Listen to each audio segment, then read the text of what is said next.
Welcome to the Manly Saints Project with me, Hugh Hunter.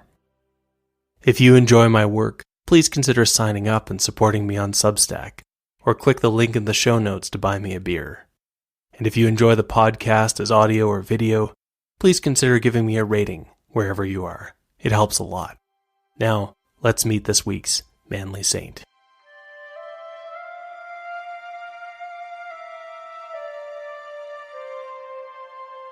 Join me today to meet the warrior saint who fell from power. Name: Theophilus, Theophilus of Cyprus, Theophilus the Younger, Theophilus the Martyr.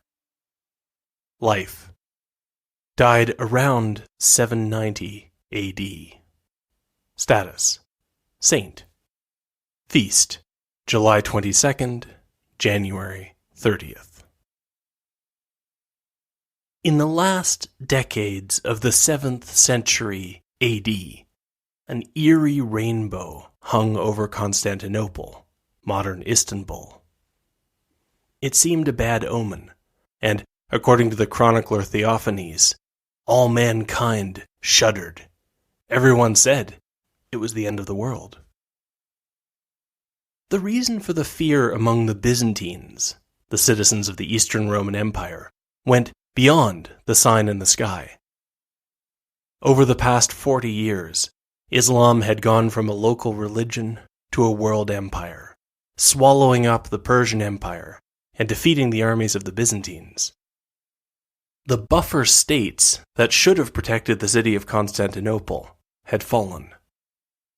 The Byzantines had reacted by reorganizing on a more military model, setting up the themes, regional blocks in which armies were stationed under the direct command of a single appointed strategos, who could act quickly and independently. But the themes only slowed the Muslim advance. Now, as the strange rainbow lingered over the city, news had arrived that a vast Muslim fleet was sailing north, headed for Constantinople. At first, the Muslims threw the Byzantines back, as they had so often before. But the emperor had one last card to play. Some time before, a man had arrived in Constantinople, fleeing the Islamic conquest of Egypt. The man's name was Callinicos, and he was an inventor. He had put his mind to developing a weapon to get revenge on the people who had driven him from his home, and he had presented his invention to the emperor in Constantinople. And so it was that in the fateful naval battle before Constantinople, the Byzantine ships were equipped with something the Muslims did not understand. Metallic tubes extended from the prow and sometimes the sides of Byzantine ships. And when they came close to the Muslim fleet, these tubes began to shoot fire. The chronicler Theophilus called the substance sea fire, and others called it liquid fire. Callinicos' invention had two parts. First, he had devised a chemical formula for fire in a jar, a chemical that once ignited, burned what it touched, and could not be extinguished by water.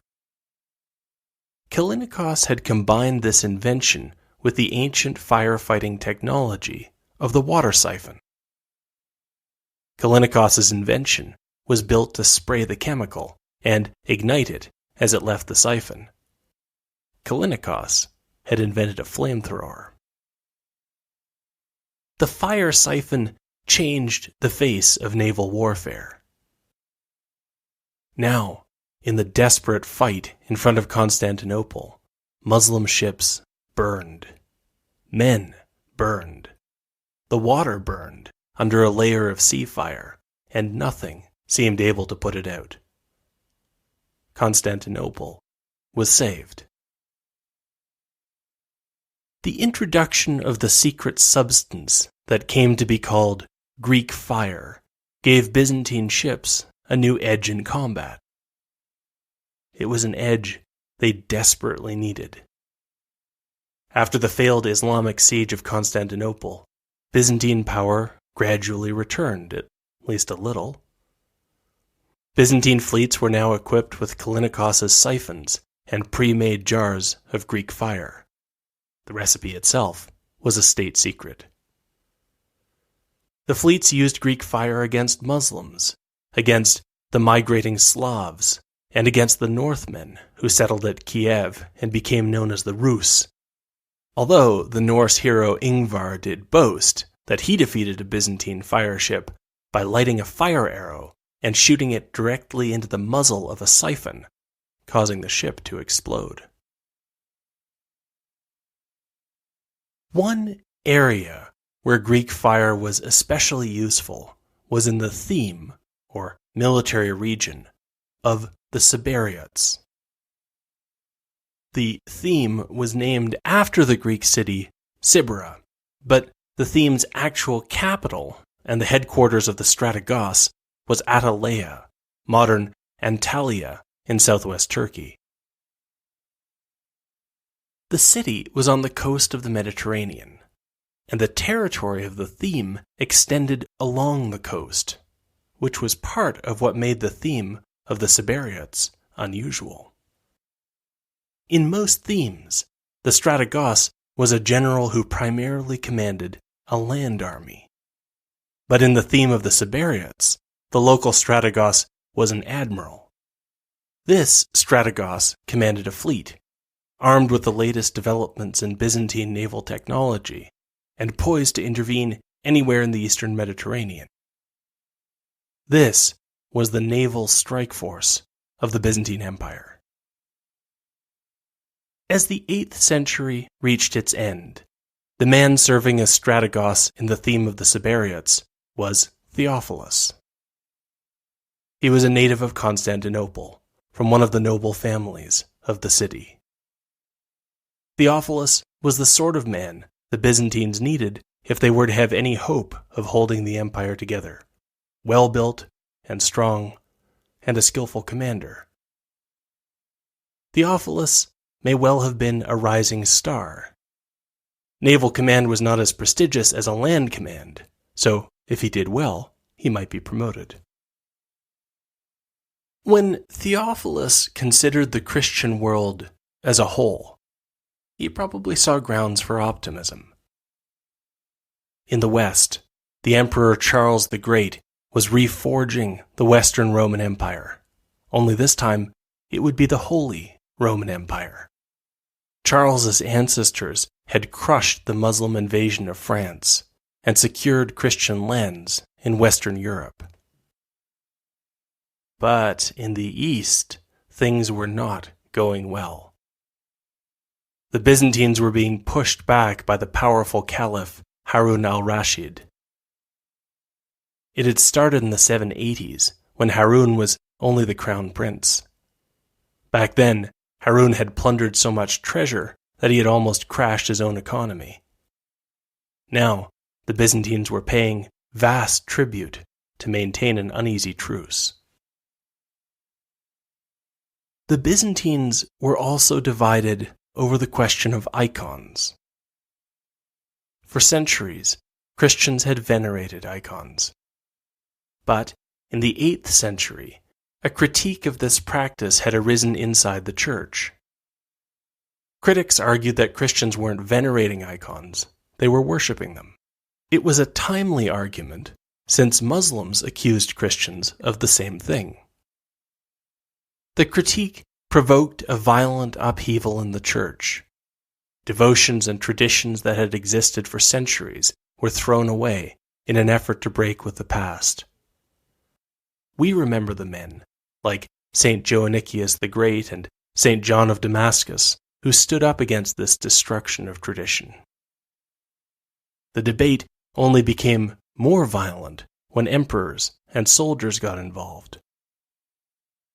The late emperor had been opposed to icons, an iconoclast, but when he died, it became apparent that his widow, the Empress Irene, had secretly disagreed.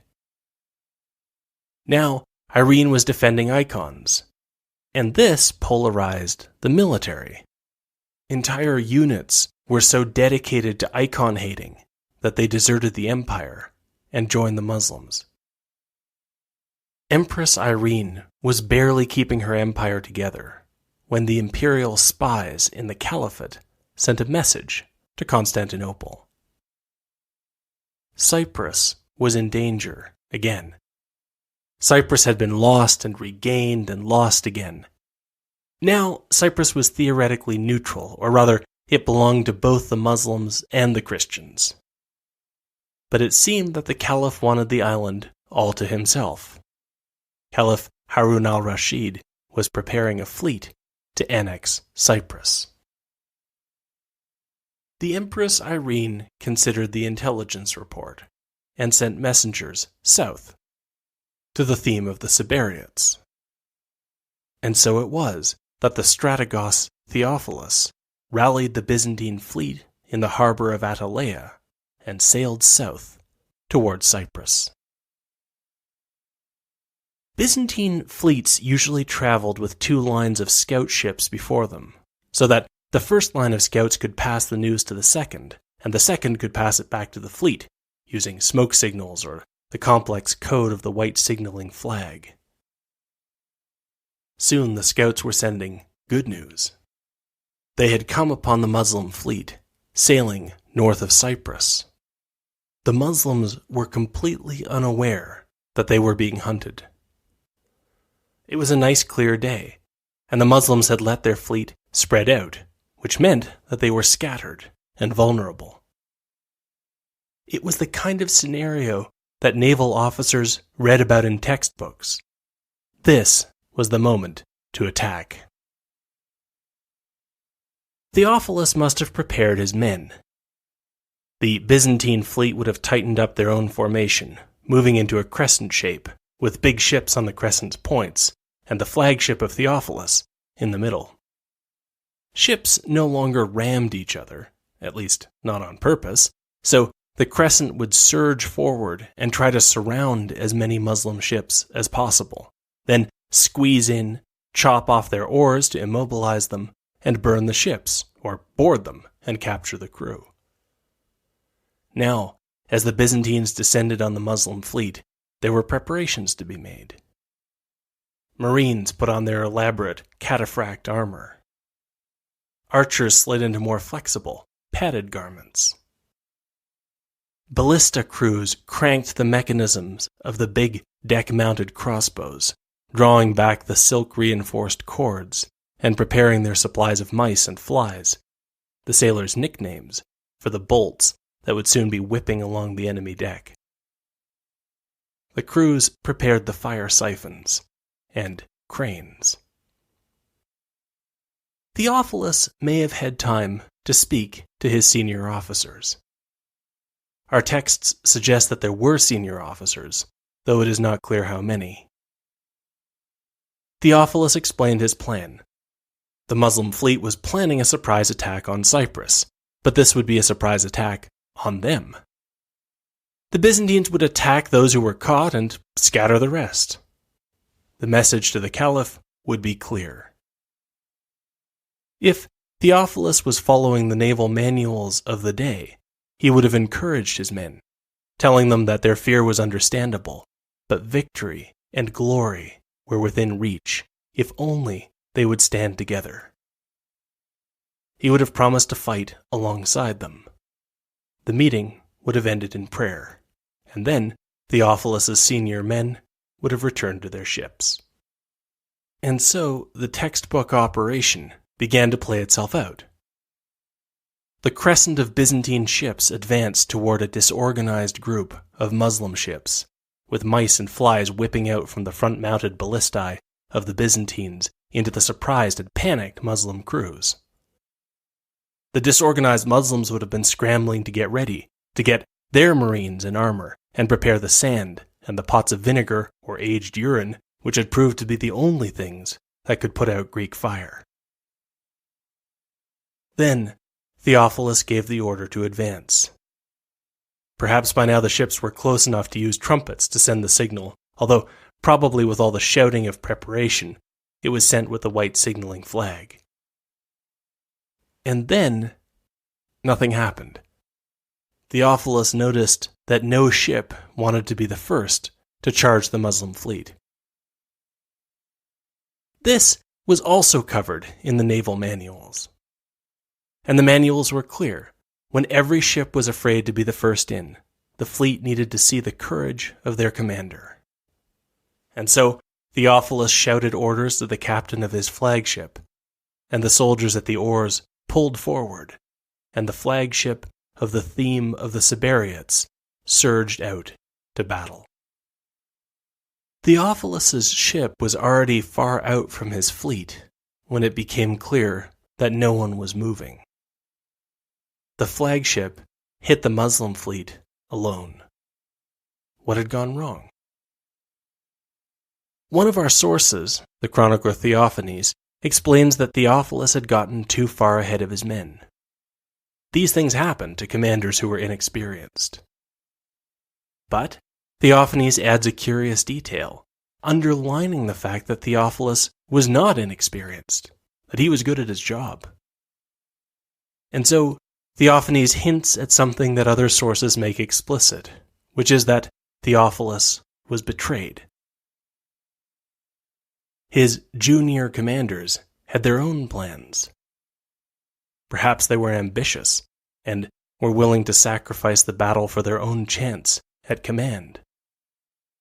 They knew that Theophilus was the kind of commander to lead by personal courage, and they had planned for it.